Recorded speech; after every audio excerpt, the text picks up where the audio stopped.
kamu saya panggil ke sini, tidak lain aku akan mewajibkan sholat 5 waktu untukmu dan untuk umat Islam sehari semalam 50 waktu. Jadi awalnya 50. Begitu Nabi dapat perintah seperti itu langsung diterima, Nabi turun lagi melewati langit 7, turun ke 6. Nah pas turun ke langit 6 baru nanti ketemu Nabi Musa, ditanya, Nabi Muhammad kayaknya ada sesuatu yang penting, sampai Allah manggil langsung, nggak cukup disampaikan wahyu itu melalui Jibril. Gerangan dapat perintah apa? Nah Nabi Muhammad kemudian jelasin, betul Musa, aku dan umatku diperintahkan sholat sebanyak 50 waktu dalam sehari semalam. Nabi Musa kaget, kok 50 waktu kamu terima katanya. Ya iya, sholat itu enak, sholat itu media menghadap Allah. Tapi kemudian Musa meyakinkan, intinya Nabi Muhammad disuruh minta pengurangan kepada Allah, sampai nanti kemudian Nabi itu bolak-balik menghadap Allah, turun lagi menghadap sampai 9 kali. Terakhir kemudian sholat 5 waktu itu dikurangi dari 50 waktu tinggal 5 waktu. Singkat ceritanya seperti itu. Nah baru Nabi kemudian turun lagi, nyampe Masjidil Haram. Ada yang menyebut itu posisinya pas masuk waktu subuh.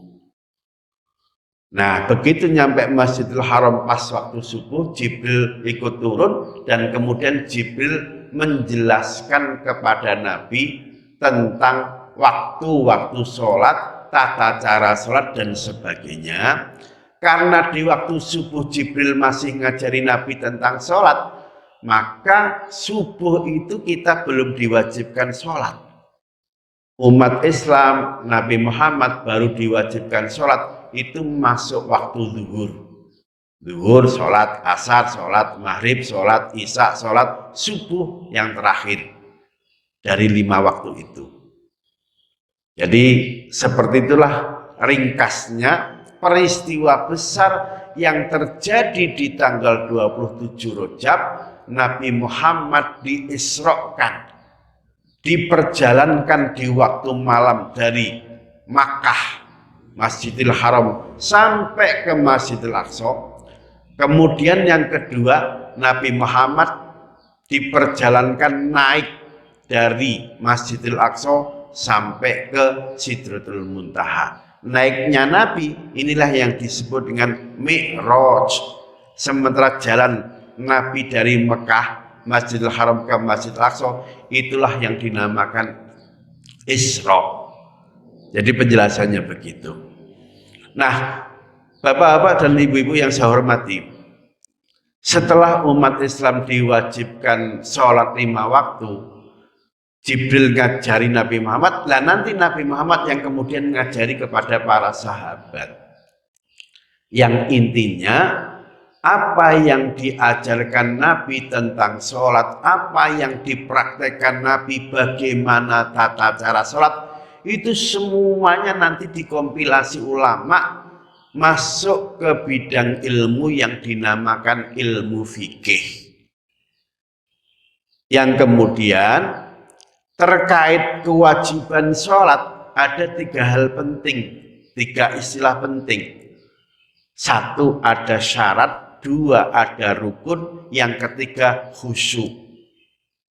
3-tiganya ini harus kita laksanakan dengan benar seperti yang diajarkan Rasulullah. Lah syarat itu apa?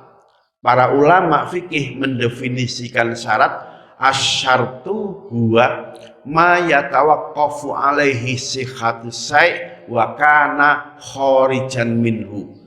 Sesuatu yang menopang sahnya ibadah, dan sesuatu tadi dia berada di luar ibadah sebelum kita masuk ibadah. Maka kalau kemudian nanti dijelaskan contoh syarat sahnya sholat, kita pakai baju yang suci, yang nutup aurat. Ini disebut syarat, dan pakai bajunya karena disebut syarat sebelum kita sholat. Jadi sebelum kita takbiratul ihram Allahu Akbar, kita harus pakai baju dulu. Bajunya harus suci, bajunya harus nutup aurat. Artinya kalau kita sholat bajunya ternyata kena najis, anak baru kencing di situ, bajunya dipakai sholat, ya sholatnya batal. Nutup aurat pakai baju yang suci, ini syarat. Yang kedua, kita harus yakin kalau mau masuk mengerjakan sholat, waktu sholat harus sudah masuk. Zuhur hari ini jam 12:09. Jangan sholat zuhur jam 11 siang. Nggak sah. Kenapa? Waktunya belum masuk. Kemudian contoh syarat lagi, sholat itu harus ngadep kiblat. Kalau kita posisinya di Masjidil Haram, kelihatan Ka'bah, dada ini harus kena bangunan Ka'bah. Ka'bahnya di sono, dadanya ke sono. Ketika ini nggak kena Ka'bah, batal. Terus gimana Pak? Saya tinggal di Cinere, Ka'bahnya ada di Mekah, 7.000 kilo lebih. Nah, kalau kita berdiri di luar Masjidil Haram, di luar Mekah, Ka'bah tidak kelihatan, maka menghadap kiblat yang dituntut dasarnya dugaan. Kita pakai satelit, kita pakai kompas, itu sekedar membimbing kita menduga-duga itu loh posisi Ka'bah. Dulu karena nggak banyak kompas dimiliki umat Islam, cara meluruskan kiblat di mana kita tinggal biasanya ngelihat matahari. Jadi setahun itu matahari persis di atas Ka'bah. Nah, pas di hari itu nanti kurang lebih dari Jakarta ini sekitar jam 4 sore. Pas di tanggal itu bayangan matahari kita garis. Nah, apa yang kita garis dari bayangan matahari tadi, insya Allah itu sejajar dengan kiblat atau arah Ka'bah. Nah, caranya begitu. Nah, selain ada syarat sholat, ada rukun sholat. Nanti ketika ulama bahas tentang rukun sholat, rukun itu ada yang nyebut dibagi 3. Ada rukun kolbi, ada rukun kauli, ada rukun fi'li. Rukun kolbi ini kaitannya dengan bagaimana mengkondisikan hati agar kita bisa sholat dengan khusyuk. Pas kita takbiratul ihram Allahu Akbar, pikirannya nggak lari kemana-mana. Kalau rukun qoli itu rukun berbentuk ucapan. Takbiratul ihram Allahu Akbar itu rukun qoli. Tiap berdiri di rakaat kita baca Fatihah. Suratul Fatihah itu juga kategorinya rukun qoli. Kemudian pas duduk tahiyat, terutama tahiyat akhir, baca at-tahiyyatu dan seterusnya, itu rukun qauli. Disambung baca sholawat Allahumma sholli ala Muhammad wa ala ali Muhammad, ini juga rukun qauli. Bahkan ulama juga menjelaskan sholawat yang menjadi rukun qauli itu hanya berarti Allahumma sholli ala Muhammad wa ala ali Muhammad dan seterusnya, itu dibaca lengkap, dipandang baik, afdol, ditinggal sholatnya nggak batal. Nah, ringkasnya ulama kemudian mengatakan begini, semua bacaan yang kategorinya rukun qauli itu bacanya nggak boleh salah. Yang panjang harus baca panjang, yang pendek harus dibaca pendek, tasdidnya juga nggak boleh hilang. Kok sampai baca at-tahiyyatu bacanya at-tahiyyatu, tasdidnya hilang, panjang pendeknya nggak beres, maka berarti orang itu gagal ketika membaca rukun qauli. Makanya kita ini kalau sholat, konteksnya sholat, wajib belajar membaca suratul Fatihah dengan benar. Banyak santri-santri kalau mondok itu yang pertama kali disuruh baca Al-Fatihah. Kalau Al-Fatihahnya beres baru pindah lanjut suratul Baqarah dan seterusnya. Sebab kalau surat Fatihahnya keliru, sholatnya nanti nggak akan beres. Oke, itu rukun qauli. Nah, selain ada rukun qauli, ada rukun fi'li, berbentuk gerakan. Kita ruku, itu rukun fi'li. Kita sujud, itu rukun fi'li. Nanti dalam sujud ada rukun cabang lain. Misalnya jidat harus nempel. nggak boleh jidat kita ini ada yang menghalangi, meskipun kopiah ini. Kemudian jari-jari kaki ditekuk, telapak tangan kena lantai, nggak boleh ketutupan. Semuanya sudah dijelaskan di kitab fikih, tinggal kita nanti nanya guru atau belajar dibimbing ustaz. Jadi itulah yang dituntut selama kita sholat. Ingat, ada syarat, ada rukun. Rukunnya nanti ada qoli berbentuk ucapan, juga ada rukun fi'li berbentuk gerakan.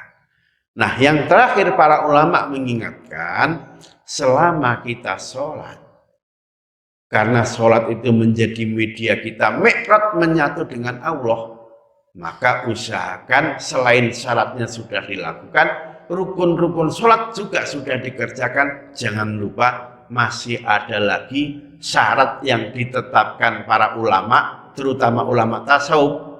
Apa itu? Selama kita sholat, sholat itu harus dikerjakan dengan khusyuk. Lah khusyuk itu apa? Salah satu definisi yang dibuat ulama, contohnya Imam An-Nawawi, dari Imam An-Nawawi, khusyuk itu artinya kesanggupan kita untuk menghadirkan pikiran dan hati kita mi'raj menyatu dengan Allah. Gimana caranya biar bisa khusyuk seperti itu? Ada banyak ulama yang jelasin, salah satunya Imam Ghazali dalam kitab Ihya.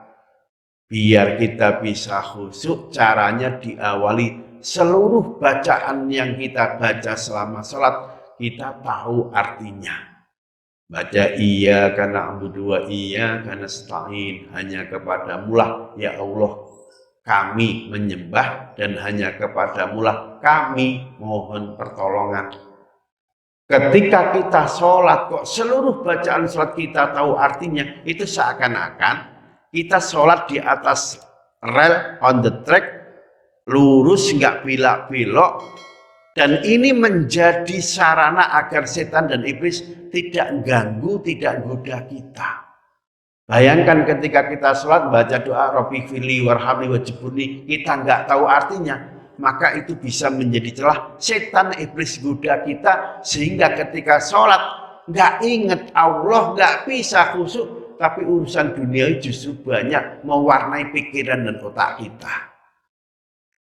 Dari sini ulama kemudian paham salah satu fungsi khusyuk, fungsi kita ngerti dan paham arti seluruh bacaan sholat, pemahaman kita itu biar nutup celah setan dan iblis gak goda kita, dan pada saat yang sama pemahaman itu yang akan mengantarkan kita untuk bisa mi'raj menyatu dengan Allah Subhanahu wa ta'ala.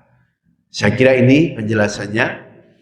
Barangkali ada yang ingin dikomentari, ingin ditanyakan, saya persilahkan. Bapak ada yang ingin tanya?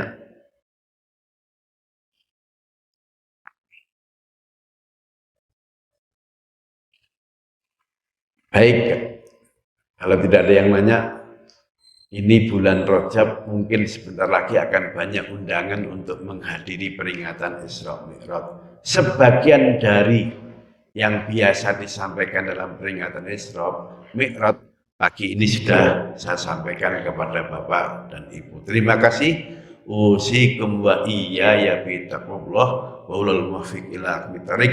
Assalamualaikum warahmatullahi wabarakatuh.